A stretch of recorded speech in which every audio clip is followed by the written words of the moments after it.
पवारांनी सगळी यासाठी करायला नाही पाहिजे. गद्दारांच्या कार्यालयात जाऊन जर घेतली जात असेल तर महाविकास आघाडी टिकवायची का नाही, प्रयत्न केला जातो.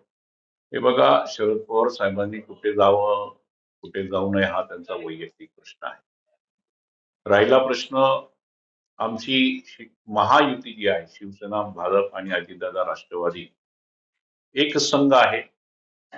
कुठल्याही प्रकारचे मतभेद नाही.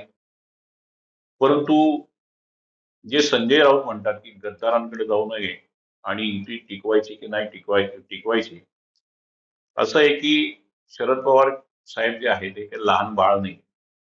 त्यावेळी प्रत्येक वेळेस ते संजय राऊतांना विचारून ते इकडे तिकडे जातील असं होणार नाही.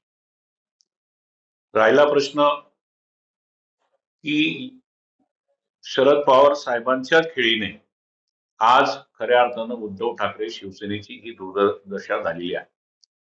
आणि शरद पवार साहेबांनी जी रणनीती केली त्यामुळे या ठिकाणी उद्धव ठाकरेंची शिवसेना फुटली आहे.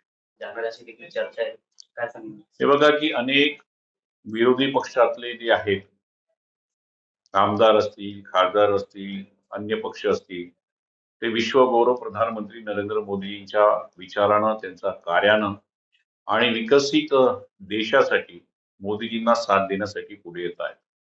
तुम्ही पाहिलं असेल की पश्चिम बंगालमध्ये ममता दीदींचे आमदार आणि खासदार त्यांनी त्यांची साथ सोडली. ती इतर ठिकाणी आहे.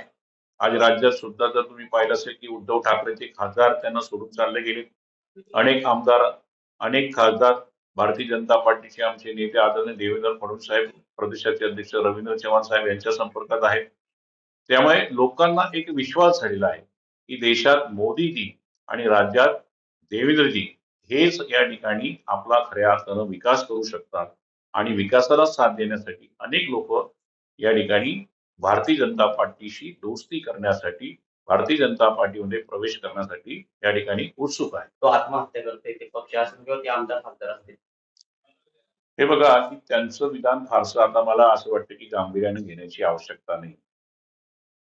स्वतःच त्यांची राजकीय दुकान जी आहे ती आता बंद होण्याच्या मार्गावर आलेली आहे. स्वतःचे आमदार त्यांना सांभाळता येत नाही, स्वतःचे खासदार सांभाळता येत नाही, स्वतःचे मंत्री सांभाळता येत नाही, बाळासाहेबांच्या विचारानं त्यांना चालता येत नाही.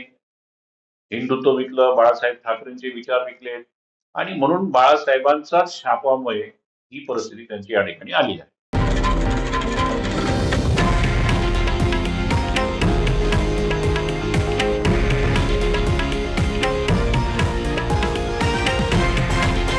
हे आहे देशातील नंबर 1 न्यूज नेटवर्क आणि आपण पाहत आहात TV9 मराठी, एकमेव.